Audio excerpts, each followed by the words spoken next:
vitesse qui renvoie à une boîte de transfert et une partie qui va derrière par la boîte et le transfert renvoie sur le pont avant.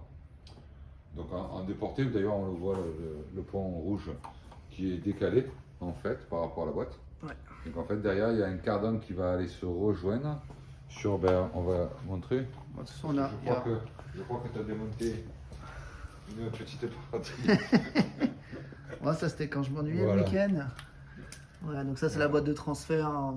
On a plein de choses à montrer au sujet de ce Dodge, mais effectivement. Alors là, je vais me reculer. Désolé pour la qualité des images, mais j'ai l'impression que le stabilisateur marche pas très bien aujourd'hui. Il me fait des actions à 45 degrés.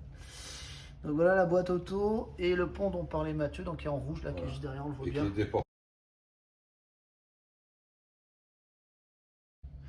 Donc, on disait, boîte auto qui est juste là. Voilà, donc là on a la boîte de vitesse. Côté moteur, il va y avoir le convertisseur, parce que c'est une boîte automatique, sinon on aurait le kit mécanisme d'embrayage avec un peu comme là sur la Mustang boîte 3 vitesses.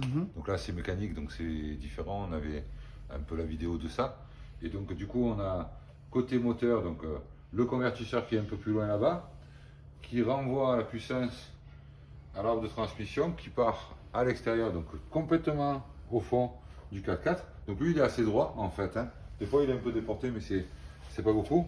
Et en fait ici on a le transfert qui en fait se déporte et renvoie sur ce pont là, voilà. En fait, avec un demi-cardan. Et du coup eh ben, ça permet de, si on veut rouler que en 2 roues motrices, ben, on laisse passer. Il y en a que c'est automatique, il y en a où c'est que 4x4 et il y en a où ben, on choisit en fait en fonction du terrain, ben, on modifie soit on reste sur 2 roues motrices, soit on met sur 4 roues motrices pour pouvoir faire du franchissement, hein. Voilà, après on est vachement haut au niveau garde au sol. Ben là on est en train de voir pour monter les arbres de culbuteurs. Et du coup, donc en fait ces pièces-là, hein, qui sont en fait réglées d'usine, donc ça c'est en fait une pièce qui est à la cote pour pouvoir faire le jeu en fait. Et nous on va mettre en fait un arbre avec des culbuteurs et il y a des régleurs intégrés et ce sera des culbuteurs à rouleau. Donc ça optimise, on va les déballer, on fera une petite vidéo pour montrer la puissance. Voilà, du coup on essaie de rassembler les pièces, on a fait le montage, on attend les courroies. Donc après on va mettre les courroies avec la pomme de DA. On va tout s'aligner, on va mettre la nouvelle hélice pour le radiateur. Et donc du coup, ben, une fois que j'ai les vis de culasse, là, on les attend encore. Hein. Ouais, c'est long, elles sont bloquées à la douane, là, on comprend pas trop. Une fois que je les ai, ben là on va pouvoir commencer à tourner, à faire le...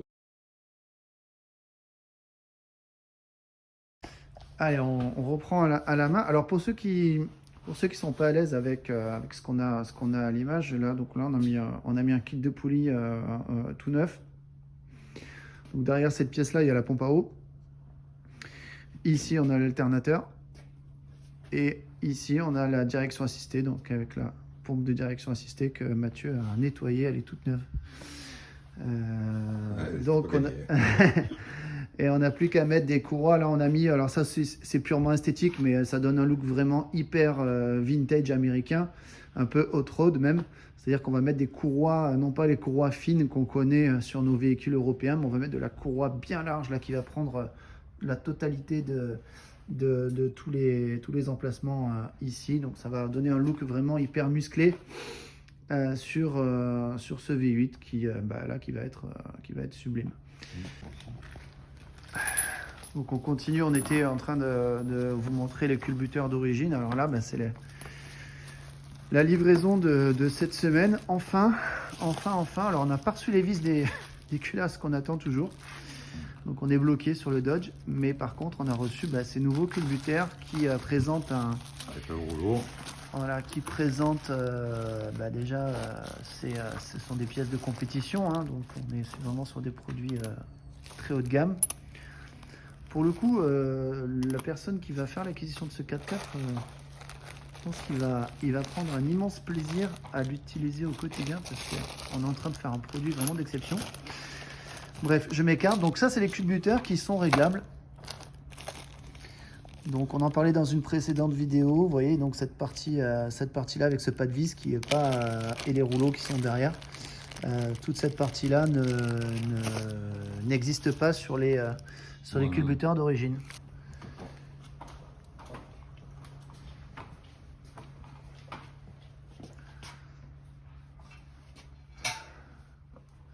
Ah bon, on voit, il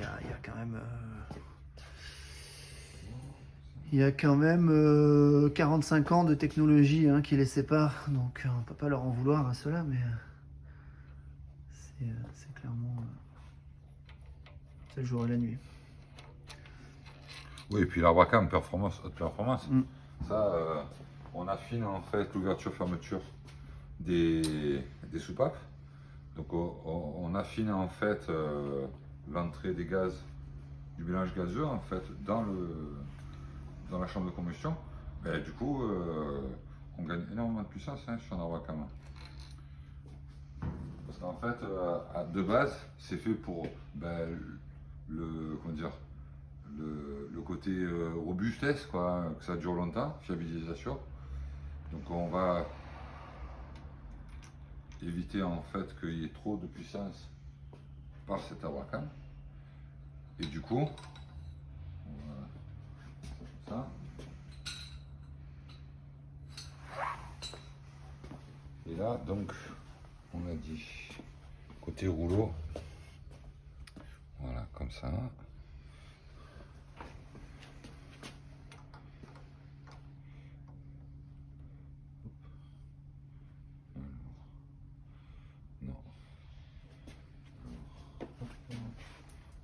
Ça, mais non, là, il va falloir que je le tienne.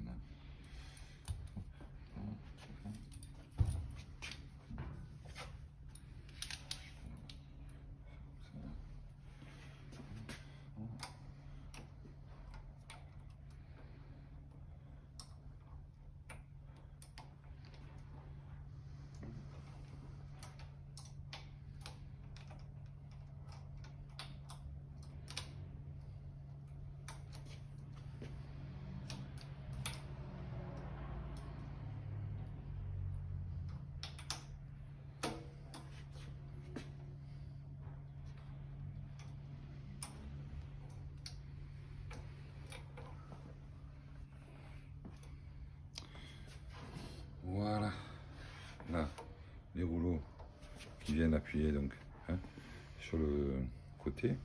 Donc en fait là, je me suis inversé, en fait, il faut que je le mette dans le sens. C'est magnifique, hein. Très très belle pièce là aussi. Oui, et puis là, cette partie rouleau, en fait, ça permet de faire le moins de friction possible.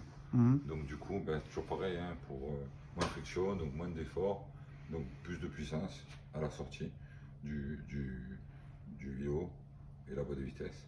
Mais voilà, on a un peu le style donc de la version avec, donc bon, ça c'est pas la peine. Ici, on a les tiges en fait qui viennent ici, comme ça.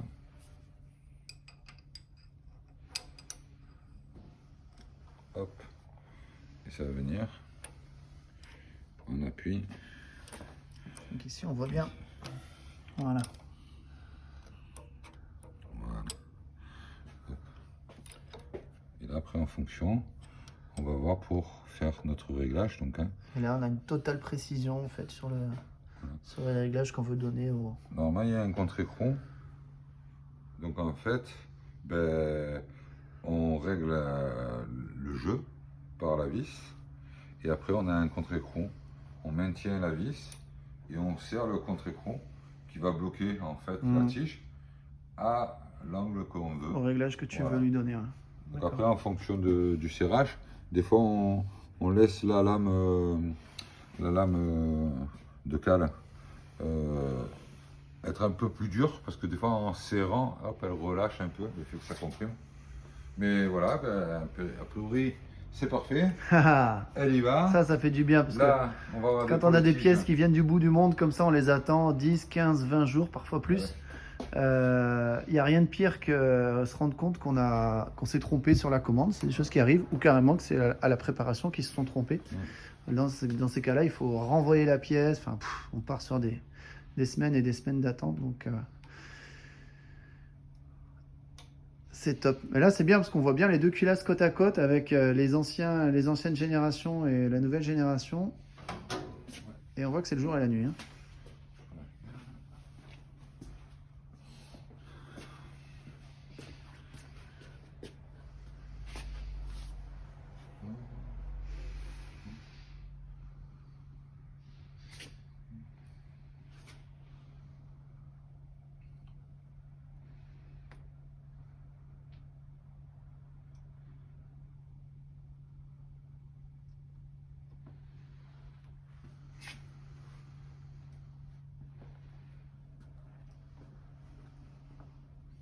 Juste voir pour cette partie là, tu vois, que ça ne vienne pas toucher la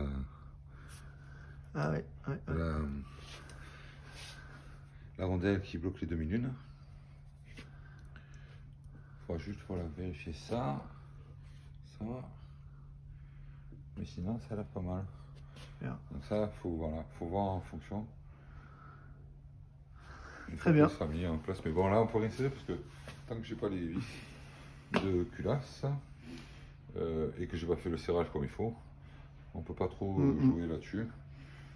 On va pas abîmer le jaune culasse parce que le jaune culasse il est déjà en place. Il y aura juste à faire le serrage pour être tranquille.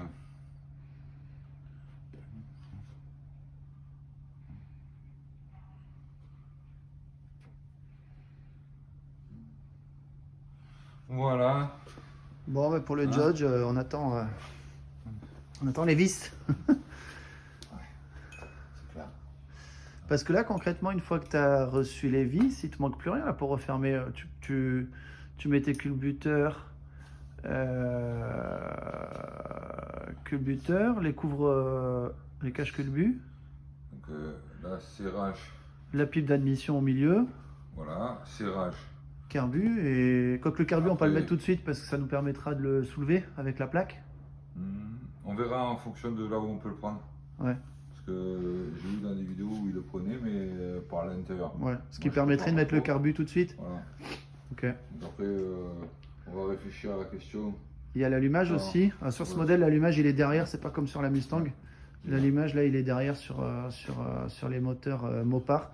Et je crois que c'est aussi le cas sur les Chevrolet. Il y a un 5 qui est là. Le 350 là qui est vachement répandu. Dedans, ça fait la pompe à huile. Ça c'est la pompe à huile, la crépine qui va faire tourner la pompe à huile. Et par-dessus, on a la tête d'allumeur qui vient se rentrer par là. Et qui lui va faire un tour. Ok. Donc en général, si je ne me trompe pas, c'est 2 tours de vilebrequin, 1 tour d'allumeur. Parce que un cycle c'est 2 tours de vilebrequin et au milieu cylindre. Bon, très bien. Et ensuite, retour à la maison. Alors là, on voit la place. Bon, un adulte peut facilement rentrer. Voilà aussi, c'est au millimètre là.